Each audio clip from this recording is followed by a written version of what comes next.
a general negativity sometimes that seeps into sports coverage that I think people have gotten so used to that they don't even notice. So the big stories of the basketball playoffs so far are what's the matter with Jokic? What's the matter with the Pistons? How could the Knicks drop a game to Atlanta? Durant. Did you see, Durant. Did you see Boston lose that one game to Philadelphia? It's negative, negative, negative, negative. Meanwhile, quietly, OKC annihilates everything.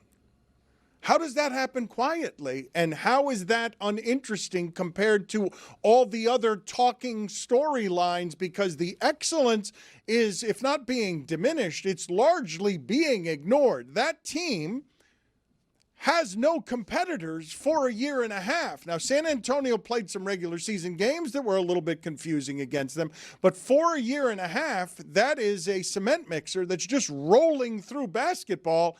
And it's doing so in a way that is largely uninteresting to people, even though it's hugely dominant. I think it's unaesthetically pleasing at this point. Like people are upset. Like there's so much complaining when it comes to watching their games. A lot of people watch it. They don't like all the fouls. They certainly don't like Shai Gilgeous. Lou Dort has this reputation now that he's a dirty player. I think people are not interested in watching them right now. I think you're incorrect about the why. The reason why people don't want to watch them is because they are too dominant. They are just there's nothing wrong with them. There's no weakness. They are inevitable, kind of like Thanos, where he's like, "Yo, you could do this a million times over. It's gonna end up the same way." I was at Game 3 on Saturday, and some of the Phoenix local guys were asking like, "What do you think the Suns need to do?" And I said, There's nothing to do. There's nothing that you can do because they do everything so perfectly, so right, even if you're within range. And that's what happened in that game. The Suns would get in range, like, okay, here come the Suns, and the Thunder just go pop, pop, pop, and all of a sudden it's like a 15-point lead. But it's only again. like that this round for them. Like this is the third straight year that they swept an opponent. Like they're not going to have their way the rest of the but season. they win by unusual margins, though. As when I'm talking about their dominance being somewhat inevitable, for about 18 months now, the winning margins are something that we don't generally see in that sport. You don't just run roughshod over everyone where none of the games are close. Dan, here's one of the issues, and I say issues in the most positive way.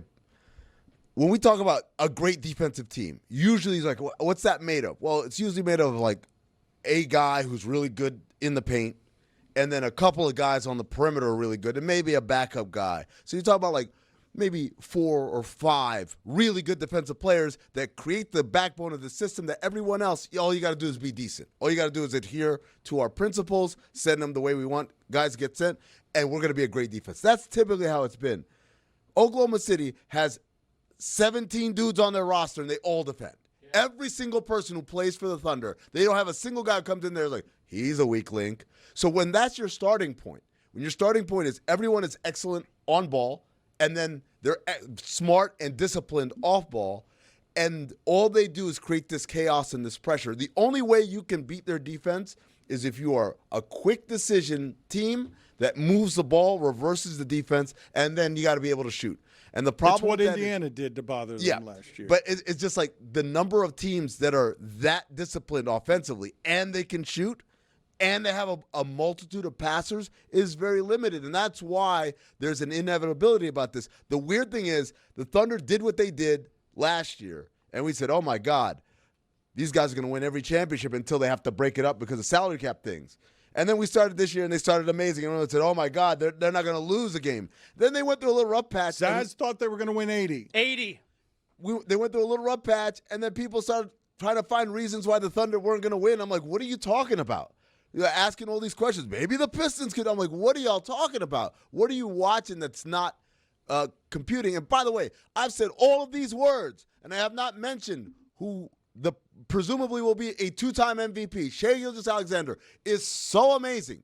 He is so fun to watch in person because of his footwork, because of his IQ, his size. And it's like the cool thing about him, and I'm a sucker for players like this, him, Steph Curry. It's when you can show me a guy, it's like, I'm not quicker than everybody. I'm not dunking on guys like Jamal Cain. I'm just going to beat you with my mind and footwork and skill level. It is so awesome to watch because it is the great equalizer. Oh, that guy has an 80-inch vertical, and he's 6'9" with a 7'12" wingspan. Okay, and?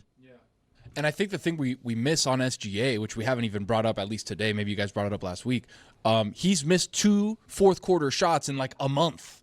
Like, his numbers are insane. His efficiency is insane. I know everybody wants to talk about free throws and all that stuff, but like once we get past the dumb-minded free throw conversation, you look at what he does on the court, and it's like nobody can replicate what he does. I watched him on Saturday go 15 of 18 from the field. Crazy. And 2 of those 3 misses were three-pointers. So he went, in essence, what was it?